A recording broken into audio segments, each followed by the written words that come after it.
up? What's up, man? What's what? Very you, man. Thank you for letting me in this country.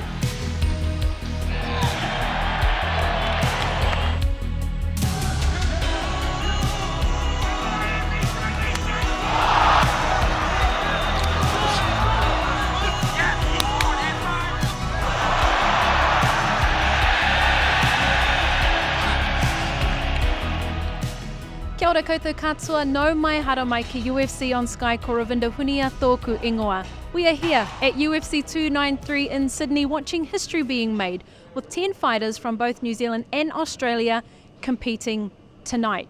Now first up was the early prelims and unfortunately Blood Diamond didn't get the win via a decision. Shane Young too got the loss. But Kevin Jousset, the Frenchman from City Kickboxing, got a great win on debut. How did that one feel? It feels good. It feels very good, you know. I've been planning this thing for many years now, you know, and I knew for a long time I belonged here, but sometimes it takes longer than what we think. But at the end of the day, everything happens for a reason at the right time. And yeah, it couldn't have been a better time, you know. First fight, UFC 293, one of the biggest card of the year. When you were walking out, you looked cool, calm, collected. You didn't seem, you know, like the occasion was getting the better of you at all. Not at all. Like, yeah, like even my warm-up, I was smooth, sharp, ready to go. I was like, I was gonna be a bad night for this guy. Like, I just knew that was probably one of the best warm-up I've had on all my fights, you know. And the less stress I was in all my fights. It's almost like I knew. I was just riding it, but I already knew what was going to happen. So, yeah, it was good. That feels good. Well, this was the perfect time to have the best ever warm-up. Look, when you were, you know, finding your feet, finding your way around in the first round, you were, you know, obviously taking your time, being patient, not throwing anything, you know, for the sake of throwing anything. But he was landing some shots on you. Yeah, he landed a couple, but it's all right. I didn't get hurt or anything. I think I landed the hardest one, and yeah, I mean, at the end of the day, you're gonna get punched. You know, even if you win a fight, it's very rare, and you don't get punched at all in the fight. But I just knew I was a better guy, and I've proved everyone. So yeah, it's good. The other impact that you've made is we don't usually see City Kickboxing boys winning via submission. So how does that feel? Yeah, guys who think City Kickboxing, most of the times they think kickboxing. They don't realize on many of us, if not all of us, are actually very good on the ground too. But the thing is, because we're so good in striking, we don't need to show our ground work, you know? But we can submit people, trust me. And yeah, tonight I've done it. And yeah, good. I just showed one more stuff we have in our back pocket. Yeah. That rear naked choke, was that something that you were wanting to pull out if the opportunity presented itself? Not necessarily, but you know, like if he gives you something for free, you just take it, you know. So yeah, that's what happened. He opened his neck and I'm happy he took it. Now you beat an Irishman tonight, and then after your fight you called out another, and Ian Gary. Talk to us about that. Yeah, why not? I believe he's Ian Gary is one of the best guys at the moment. He's working his way up to the top. He wanna go all the way to the top, obviously, and so do I. I believe I'm also one of the best guys in the world, and I'm here to fight the best guys in the world. I'm not in the UFC to fight bums or fight guys that nobody knows about. You know, I'm here to have hard fights and make money. Then we headed to the prelims where Australian featherweight Jack Jenkins unfortunately suffered a nasty elbow injury. We're wishing him a speedy recovery. Lightweight Jamie Mullarkey, he got a win via decision as well. But New Zealand's own Carlos Ulberg coming through with a rear naked choke win. Here's what he had to say. Bro, what a win. What a win. What a finish for New Zealand, man. We did it. And to get that finish against Jung, a very complete fighter. The way that it did it, I got him with his own move and finished him with that choke. That's the first in my whole career. So I've been working on my game, and I told everyone I've been working. So I'm just gonna get better, and as I continue to grow, I'm gonna get better and better, and I'm gonna reach that title. I'm gonna hold it for a long time, and nobody's gonna get it off me. I promise. I love it. Look, let's talk about, yes, the rear naked choke finish, but that jab game, that was superb. I'm gonna go back to the gym, and I'm gonna be practicing my jab a little more now. I'm the man with the jab. That's it. That's all you need is just the one hand. But yeah, I had to fight through a few different adversities. I had my foot, which was playing games with me the whole last 4 weeks, so I couldn't really push off it. So to throw my right hand, it was just going to stuff up my whole game. So my jab was working. I opened up a few times. I opened a cut in his eye, and then a few more cuts, and I knew I was just going to finish him with that. So I just pestered him with it, and it showed. And I knew that in the last round he was going to come for something, and he was going to walk into something. I was lining up the right hand, but as he came in, he tried to take me down with his infamous takedown. But I got it on you, boy. All good. Very, very true. Look, another thing that stood out for me was your movement, your patience, keeping him on the move. Touch and go, that's the name of the game, you know. Hit and not get hit, that's the way I play the game. And I think that's the way to continue on for me, yeah. Look, you're sporting a little something on your foot now. Talk to us about that. How are you That's feeling? The moon boot. That's the adversities that I've been playing with this whole couple of weeks. But you know, you go into the fight. You go in there and you move forward. You don't think about it, and it presents a win. You know, it makes it a lot sweeter when you come with a win like that. So I'm a lot more happier because of that. Going through that adversity. Look at Ty. He's looking good, man. He gets this win. This is all for New Zealand and Samoa. Look, you can just commentate this for us. Yeah. So sure. Oh, Ty's. He's pressing him. He's pressing him. His kicks. He's got some amazing kicks. So he's pressing forward. That right hand's gonna move. I know he's gonna land with the left hook. I reckon the left hook's coming. He's gonna push forward. What do you think of his hairdo? It's new. It's new. That left hand coming forward. I reckon he's gonna finish with the left hand, or even, yeah. Anyway. Okay. That's why I'm not a commentator. Okay, DC, calm down. Okay. Well, finally, Carlos, I'm just going to wrap it up. Congratulations. Enjoy your win and get better soon. I will get better and better and better and better. Thank you.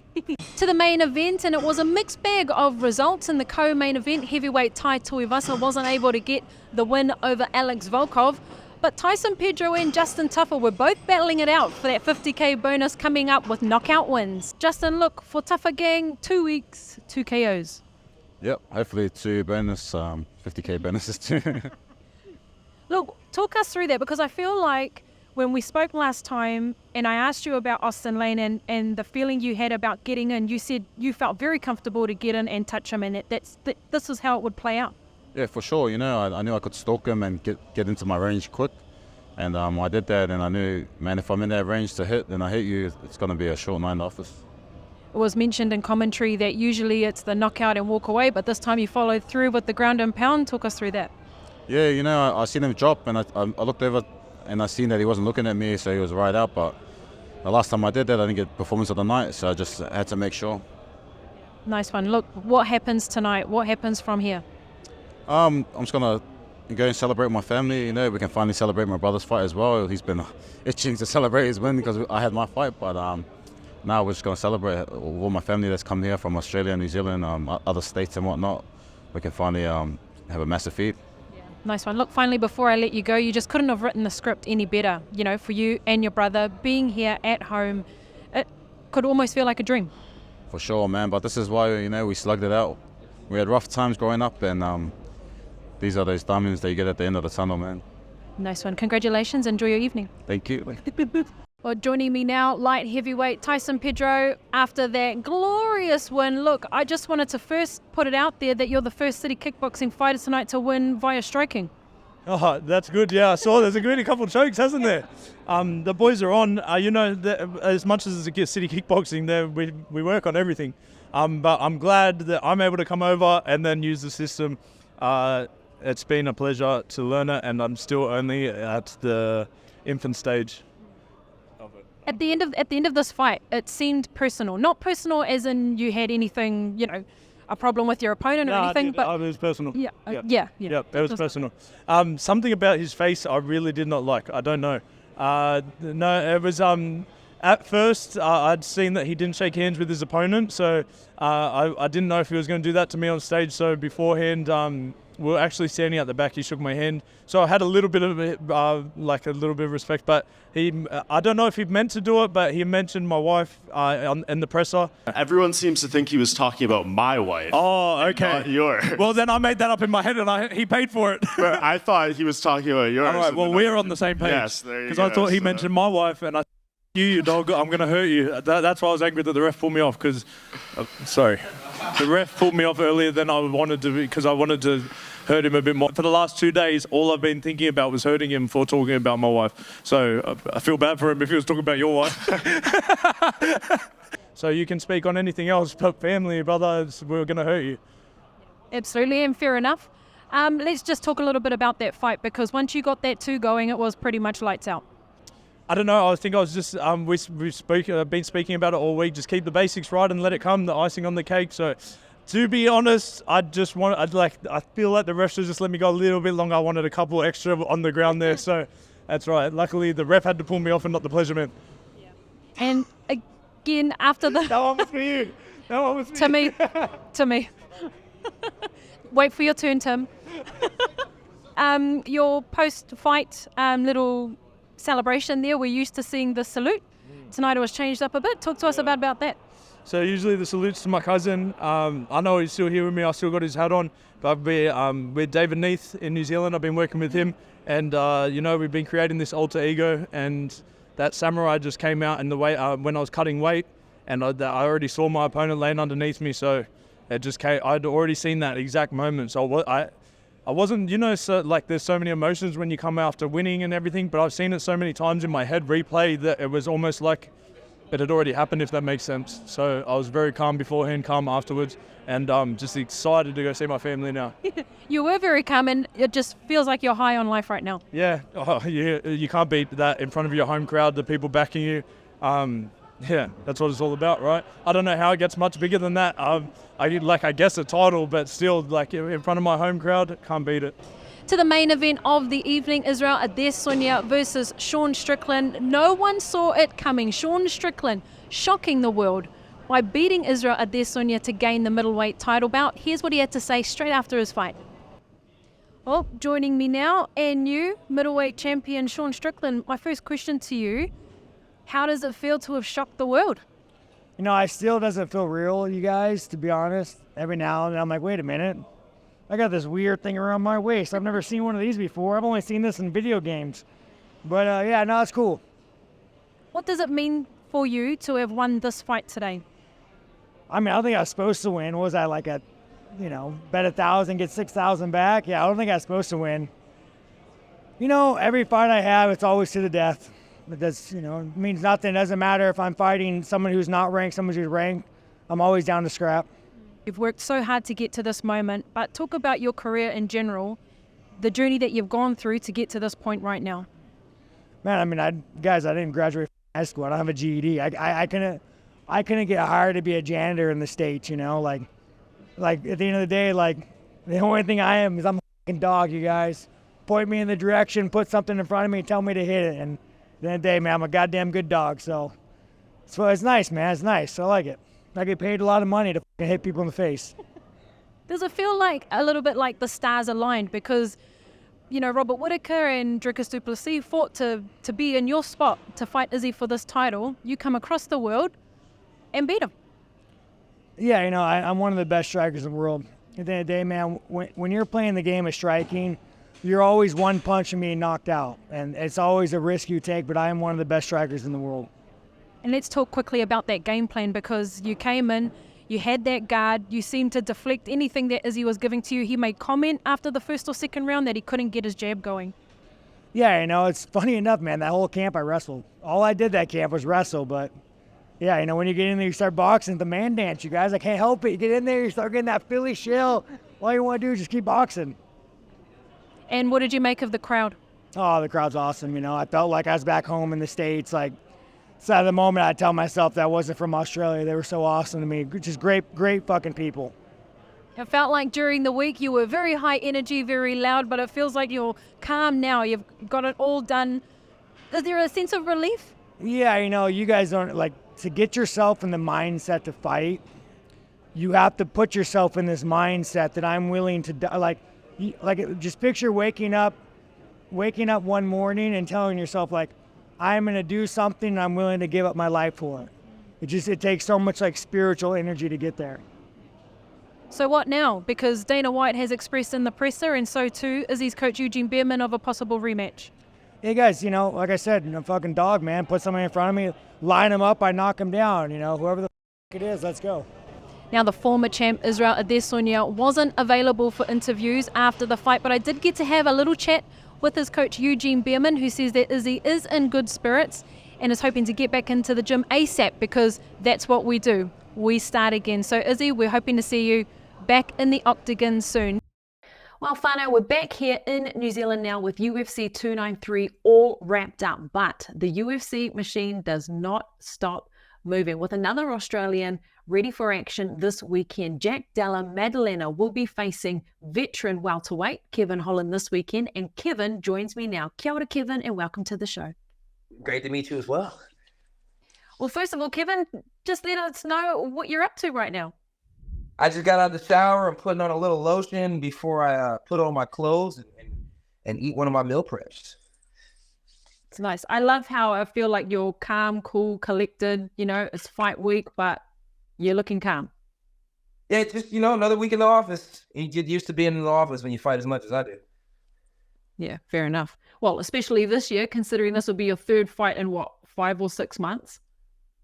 It's a slow year. One time I did 5 and 7 months. So I think I'm moving a little slow this year. 30 years old, time to slow it down a little bit.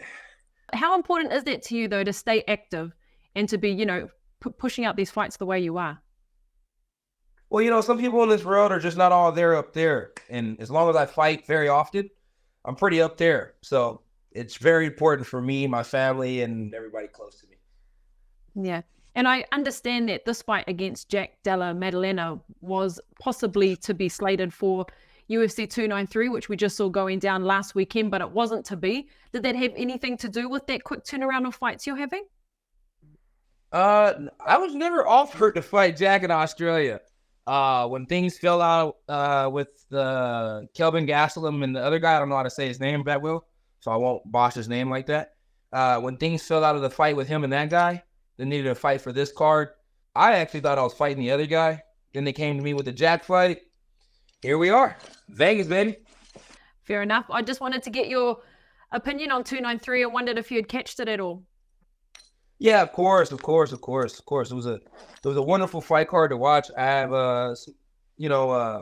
Tyson Pedro. I'm a big fan of Tyson Pedro. So when they put him on the main card, I was all the way locked in on that. And to see the fight between Strickland and Izzy is just that, I always love 85, so it's homework. So it's good to watch. Yeah, I was going to ask you about that too, if you had an invested interest in that Strickland Adesanya fight, because I know you tend to want to travel between the two divisions of middleweight and welterweight. Yeah, you know me. I like to dibble and dabble back and forth. There's no reason to stay in one place for too long. No nomad ever like that. And no trailblazer likes one trail. But yeah, I tuned in and it was as I predicted. So that was pretty cool. And it was fun to watch. It was fun to watch somebody break the puzzle down the way that he broke the puzzle down. So it was fun to watch, I was going to say, you probably need two divisions with the amount of fights you're having per year. We're running out of opponents. Yeah, you run out of people to fight. You run out of fun people to fight at that. It's like a good thing, it's like I don't mind fighting wrestlers these days. So I got plenty of people at 170, but, I'm in the top 15 now. So, it's like I get done with 15 fights here and it's like I'm going to need another 15 people. Well, let's talk about one of those 15 people, JDM. You said you were expecting not to face him, but you are now. What do you make of him as a fighter? I think that he has very, very beautiful hands when he's boxing and throwing punches inside the cage. I think that he moves very nicely. I think that it'll be a very fun fight. I'm actually very stoked that it is JDM. A little bit less wrestling this camp. In all indoor deed, we worked on everything, and it's like I'm looking forward to having a good old Queensberry boxing match with a good man inside the cage. Yeah, well, you're both on a little tier of sorts as well. So he's fairly new to the UFC compared to how long you've been in there. How much does experience play into a fight like this?